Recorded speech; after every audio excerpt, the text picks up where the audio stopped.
Hello students, myself Ashish Trivedi, your maths teacher. Last class में हम लोग ने क्वाड्रेटिक इक्वेशंस के रूट्स के नेचर पर डिस्कशन किया था। आज की क्लास में हम लोग को बात करनी है common roots between two quadratic equations. तो यहां पर हम लोग दो क्वाड्रेटिक इक्वेशंस कंसीडर करने वाले हैं। Let the equations are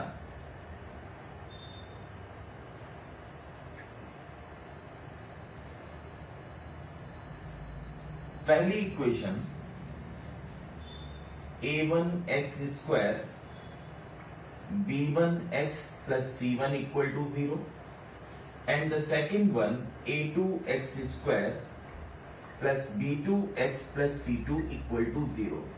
These are two quadratic equations where a1 b1 c1 and a2 b2 c2 are real coefficients provided a1 and a2 not equal to 0. Now condition for one common root. In first part we had to discuss condition for one common root. दोनों quadratic equations के एक root को अगर common दिखाना है तो किस condition में ये कॉमन रूट शो करेगा, देखते हैं। Only one common root. देखो पहली quadratic equation a1x square plus b1x plus c1 equal to 0। अब इस क्वाड्रेटिक इक्वेशन का रूट हम एज्यूम कर लें अल्फा एंड बीटा। ठीक है, मान लिया कि पहली क्वाड्रेटिक इक्वेशन का रूट क्या है, अल्फा और बीटा। दूसरी quadratic equation a2x square plus b2x plus c2 equal to 0। अब चूंकि एक रूट हमें कॉमन बनाए रखना है, वन रूट कॉमन होने की कंडीशन फाइंड आउट करनी है, तो दूसरी क्वाड्रेटिक इक्वेशन के जो रूट्स हैं वो बता दिए गए अल्फा एंड गामा। ठीक है, तो पहली क्वाड्रेटिक इक्वेशन का रूट हमने एज्यूम किया अल्फा एंड बीटा, दूसरी क्वाड्रेटिक इक्वेशन का रूट एज्यूम कर लिया अल्फा और गामा। तो अब हमें दिखने लगा कि यार इन दोनों क्वाड्रेटिक इक्वेशंस के बीच में एक रूट तो कॉमन है एंड दैट इज अल्फा। ठीक, now we have to find out the condition. देखो होगा क्या अगर अल्फा पहली इक्वेशन का रूट है, this is our first equation and this is our second quadratic equation. If alpha is the root of first quadratic equation, तो alpha पहली quadratic equation को सेटिस्फाई करने वाला है। इसका मतलब अल्फा को अगर पहली इक्वेशन में फीड किया जाए, पहली इक्वेशन में पुट किया जाए x की जगह पर, तो लेफ्ट हैंड साइड की वैल्यू 0 के इक्वल हो जाएगी। ठीक है, यानी ये इक्वेशन सेटिस्फाइड होगी। तो a1 alpha square b1 alpha plus c1 equal to 0। ठीक, और दूसरी इक्वेशन क्या बनने वाली है, दूसरी इक्वेशन बन गई a2 alpha square b2 alpha plus c2 equal to 0। ठीक है, after putting x equal to alpha we have these two equations. इस इक्वेशन को बोल देते हैं capital A and the second one is capital B in terms of alpha. We have two equations in terms of alpha. इसके बाद ध्यान से देखेंगे, देखिए इन दोनों इक्वेशंस से हम लोग को क्रॉस मल्टीप्लिकेशन मेथड से क्या मिल सकता है, तो alpha square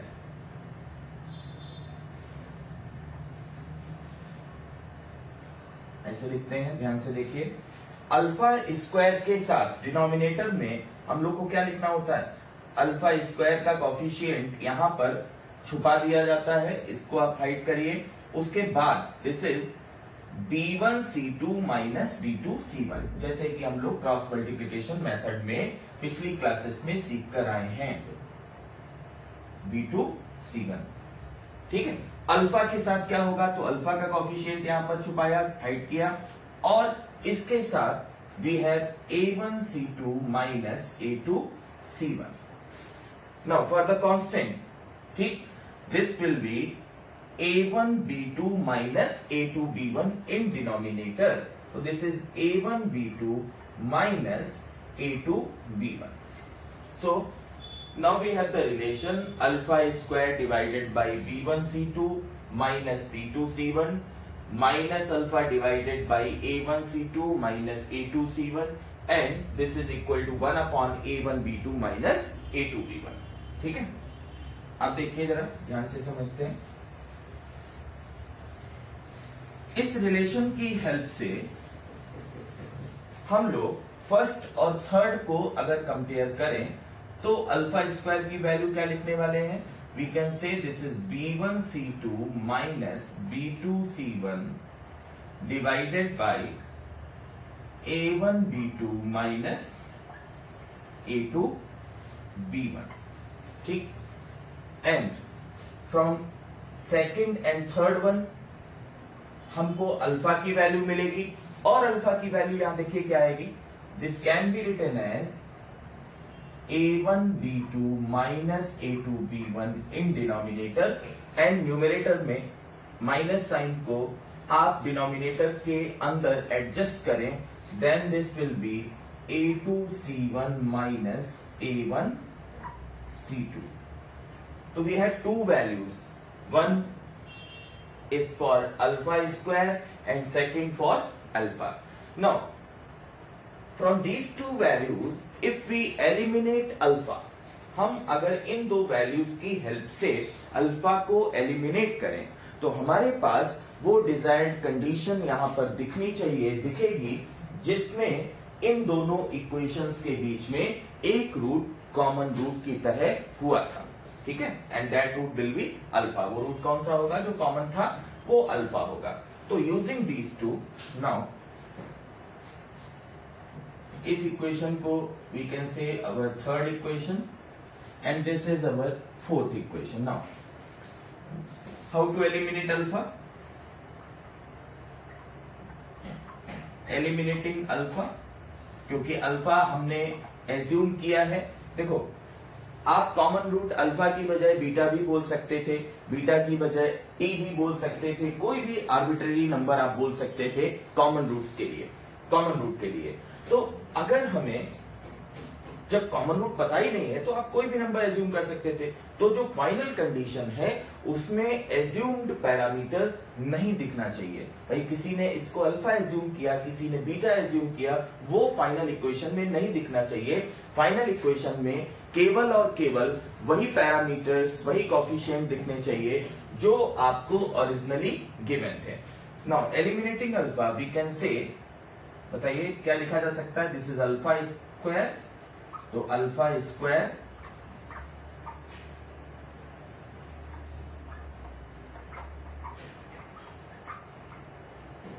and this is alpha, तो इसको भी स्क्वायर कर दें तो दोनों साइड में हमें अल्फा स्क्वायर ही दिखेगा।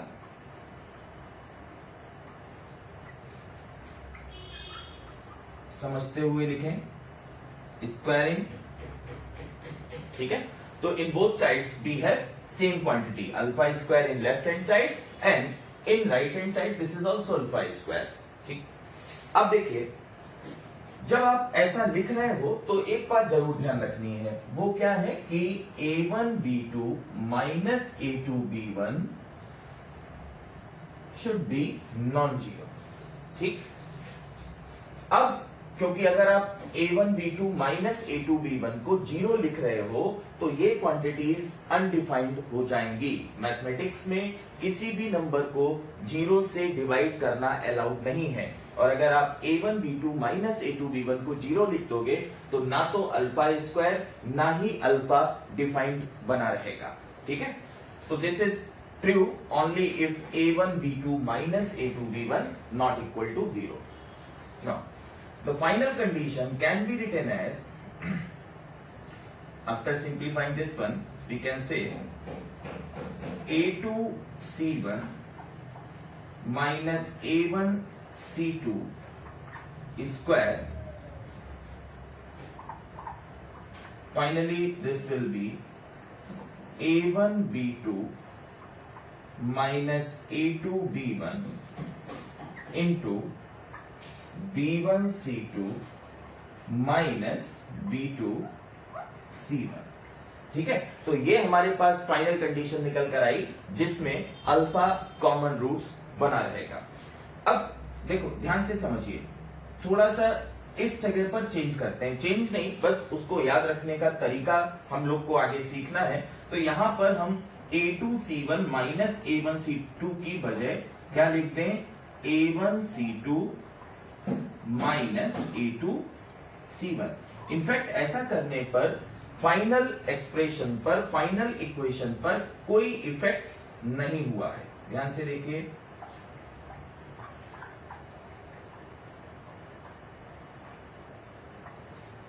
कोई इफेक्ट नहीं पड़ा फाइनल रिजल्ट्स पर। क्यों? क्योंकि हम जानते हैं -4 का स्क्वायर और 4 का स्क्वायर बराबर होता है, यानी स्क्वायर के अंदर आप माइनस साइन रखें या प्लस साइन रखें, आउटपुट पर कोई इफेक्ट नहीं पड़ता। तो हम लोग ने क्या किया है, यहां पर a2c1 माइनस a1c2 का स्क्वायर था, उसका निगेटिव लिख दिया। This is a1c2 minus a2c1 का square and it has no effect on final expression.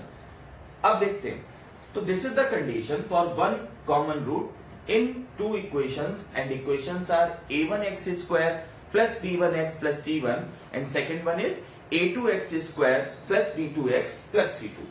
अब जरा ध्यान से समझिए, इस कंडीशन को हमें याद कैसे रखना है। ये कंडीशन एक रूट कॉमन होने की कंडीशन है और इस बात को हमें याद कैसे रखना है देखते हैं। देखिए, हम लोग ने अभी अभी इक्वेशंस लिख रखी थी a1x square b1x plus c1 equal to 0, और जो सेकेंड इक्वेशन था वो था a2x square plus b2x plus c2 equal to 0। यही दोनों इक्वेशंस थी। अब इन इक्वेशंस में ये जो कंडीशन है इसका लेफ्ट हैंड साइड देखिए, लेफ्ट हैंड साइड क्या बन रहा है, a1c2 माइनस a2c1। तो here this is a1c2 minus a2c1। ठीक, इस क्रॉस पर कॉफिशिएंट का प्रोडक्ट देखो, लेफ्ट टू राइट देखिए, a1c2 माइनस a2c1, कॉफिशिएंट के प्रोडक्ट का डिफरेंस। ठीक, this is a1c2 minus a2c1। और इसी पैटर्न में दो और क्रॉस इस तरह से बना दो। This is trick to remember the conditions या condition for one common root. यहां पर दो छोटे वाले जो रेड वाले क्रॉस हैं उन पर भी this is a1b2 minus a2b1, left to right coefficient का प्रोडक्ट a1b2 माइनस a2b1।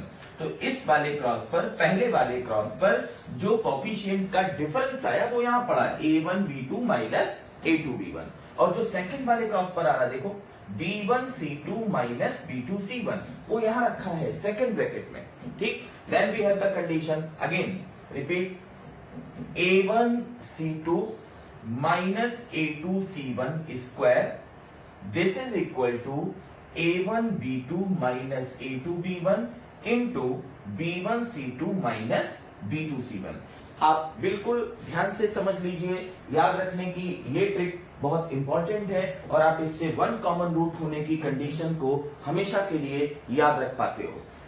एक बात और, लेफ्ट हैंड साइड में वी हैव टू एक्सप्रेशंस।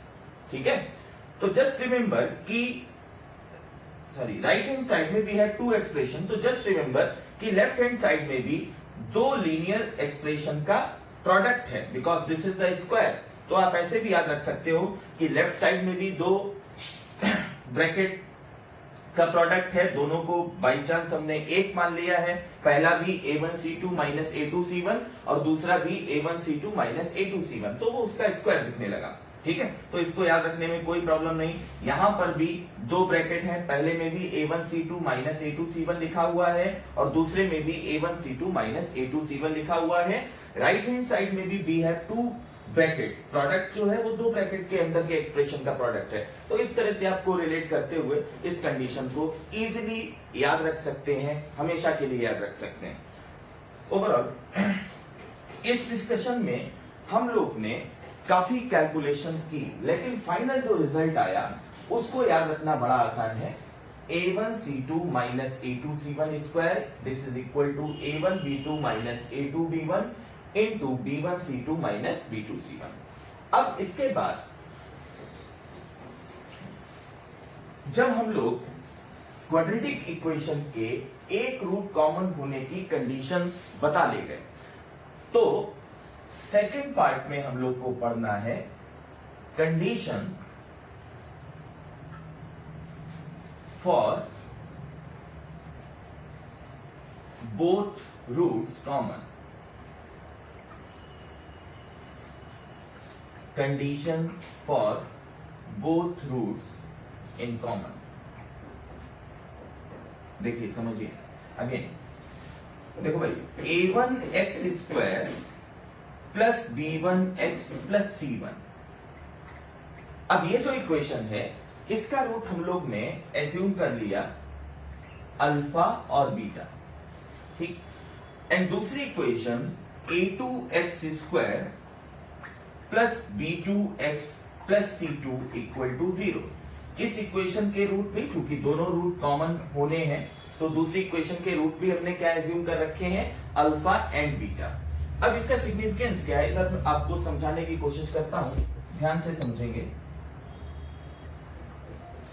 हमारे पास इक्वेशन है x square minus 5x plus 6 equal to 0। Now इस क्वाड्रेटिक इक्वेशन के फैक्टर होने के बाद हम लोग को रूट्स क्या दिखेंगे, 2 और 3। यानी इस इक्वेशन को हम लोग लिख पाएंगे, पिछली क्लास में लेक्चर 1 में हम लोग ने ऐसा सीखा है, क्या लिख पाएंगे, x माइनस 2 x माइनस 3, यानी roots are 2 and 3। Now if we multiply the above equation by any constant, say this is k, k is non zero constant, पूरी की पूरी इक्वेशन को इस नॉन जीरो कांस्टेंट से मल्टीप्लाई कर दिया, ठीक है। तो अब इस इक्वेशन के रूट्स के बारे में ध्यान दें कि अगर हम कॉमन ले लें तो ब्रैकेट के अंदर वही इक्वेशन दिखने लगेगी जो यहां लिखी है, यही इक्वेशन दिखने लगेगी। और अगर इक्वेशन सेम है तो फैक्टर भी वही रहेंगे, x माइनस 2 x माइनस 3। अब k is non zero constant मैंने बोल रखा है, तो if the product is 0 then it should be x equal to 2 और 3। यानी दूसरी इक्वेशन का भी रूट क्या मिला, 2 और 3। अब पहली इक्वेशन के रूट ऑलरेडी हम लोग क्या बता चुके हैं, 2 और 3 है।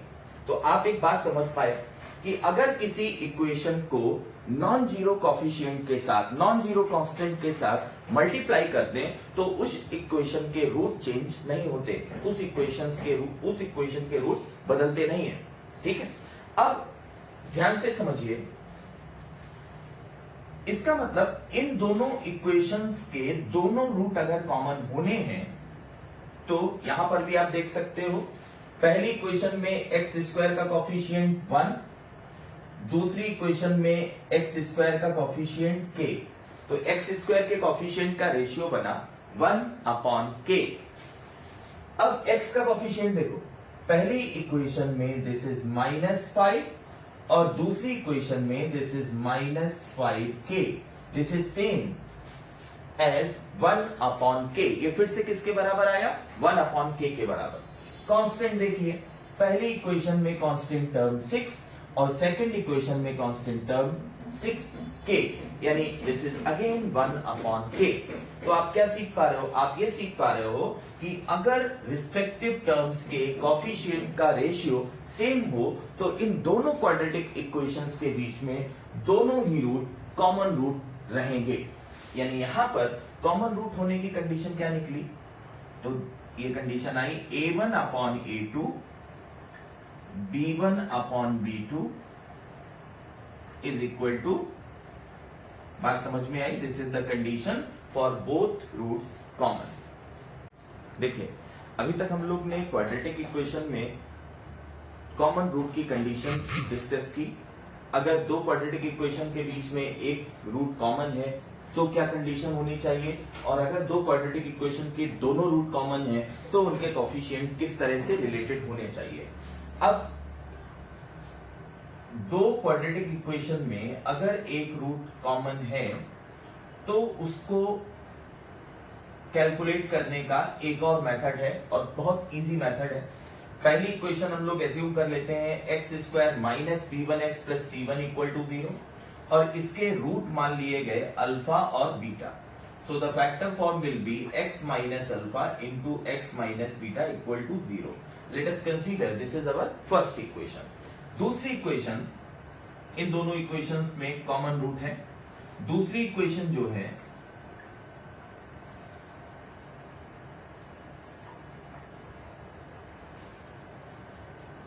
उसके रूट अल्फा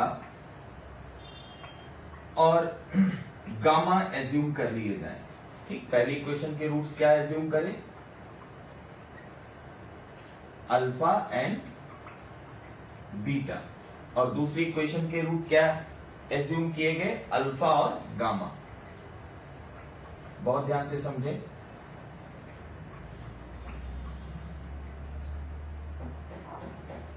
तो फैक्टर फॉर्म लिखने के बाद आप देखिए, हम लोग को कॉमन रूट निकालना है। Alpha is the common root. हमने एज्यूम कर रखा है कि अल्फा इन दोनों इक्वेशंस में कॉमन रूट है।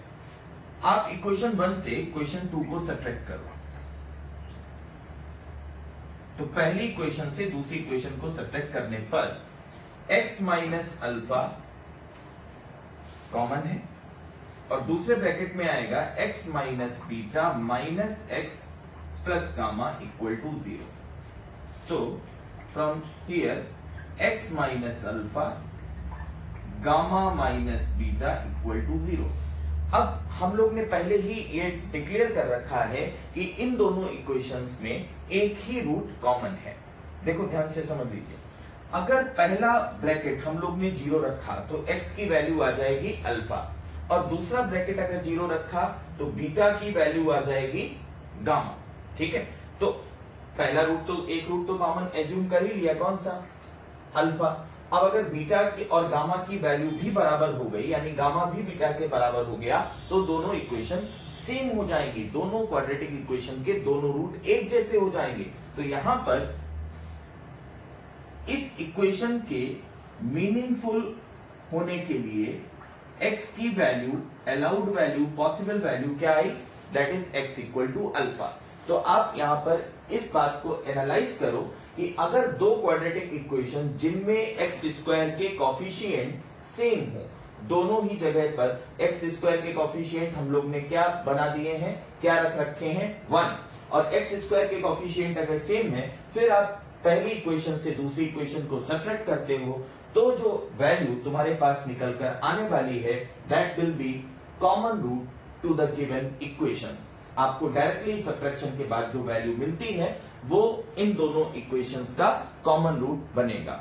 ठीक है, इसके बाद इसी कॉन्सेप्ट पर बेस्ड हम लोग एक क्वेश्चन कर रहे हैं। ध्यान से उस चीज देखो, वी हैव अ क्वेश्चन जिसमें दो क्वाड्रेटिक इक्वेशंस गिवन हैं और कहा गया है इन दोनों इक्वेशंस में एक नॉन जीरो कॉमन रूट है। ठीक है, मतलब x की एक ऐसी वैल्यू है जो नॉन जीरो है और दोनों इक्वेशंस को साइमल्टेनियसली सेटिस्फाई करती है। Then we have to find value of lambda. Now हम लोग ने वन रूट कॉमन होने की जो कंडीशन लिखी है उसको यहां पर यूज करते हैं। We have two quadratic equations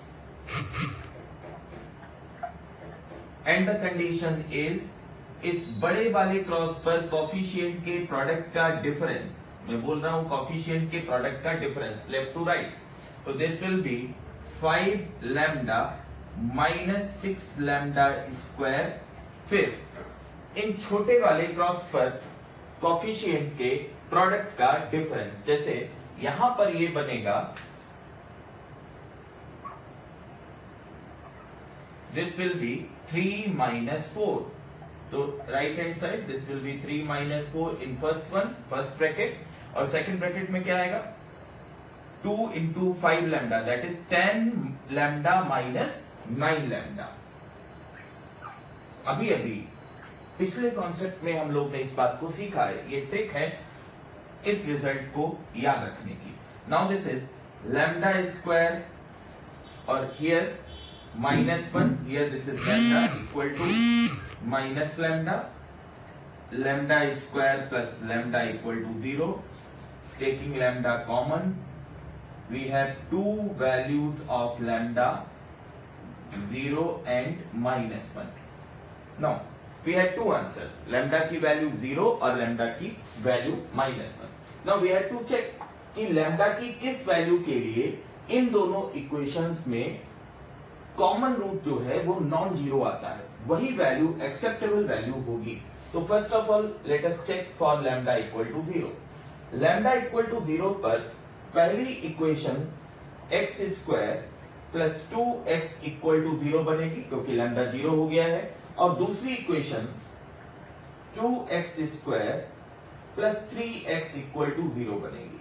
अब पहली इक्वेशन का रूट क्या है भाई, x को कॉमन लीजिए, x प्लस 2 इक्वल टू 0, तो यहां पर पहली इक्वेशन के रूट क्या बने, x की वैल्यू 0 और -2, These are the roots for first one, ठीक है। तो एक रूट इसमें 0 आया और दूसरा -2 आया। सेकेंड इक्वेशन के रूट देखिए, टेकिंग x कॉमन अगेन, तो फ्रॉम दिस वन x की टू वैल्यूज 0 और -3/2, ठीक है। क्या लैम्डा की ये वैल्यू अलाउड है, एक्सेप्टेबल है? तो आपको जवाब क्या मिल रहा है, इन दोनों में कौन सा रूट कॉमन है, x इक्वल टू 0, और हमको क्या बोला गया था, नॉन जीरो कॉमन रूट। तो लैम्डा की वैल्यू जब 0 है तो कॉमन रूट नॉन जीरो नहीं है, वो 0 है, इसलिए lambda equal to 0 is not acceptable value, ठीक। अब सेकंड वैल्यू हम लोग चेक करते हैं, लैम्डा की वैल्यू अगर -1 होती तो कॉमन रूट क्या नॉन जीरो रूट होता, देखते हैं। लैम्डा इक्वल टू -1, लैम्डा की वैल्यू -1 पर इक्वेशन का फॉर्म चेक करो, x square plus 2x minus 3 equal to 0, ठीक है। यहां पर x square plus 3x minus x minus 3 equal to 0, x plus 3 -1 x plus 3 equal to 0।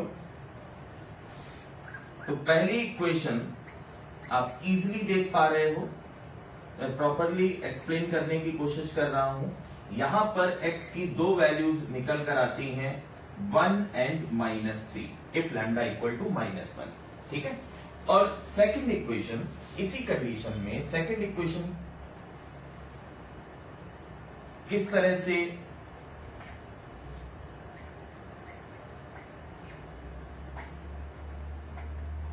x की values को डिसाइड करते हैं। सेकेंड इक्वेशन में लैम्डा की वैल्यू -1 थी, तो we have this one. Now factorizing this equation, आसान फैक्टर बन रहे हैं, क्या हो जाएगा 5x, now this is 2x plus 5 -1 2x plus 5 equal to 0, तो x -1 2x plus 5 equal to 0, and the final values are x equal to 1 and -5/2. So for lambda equal to -1,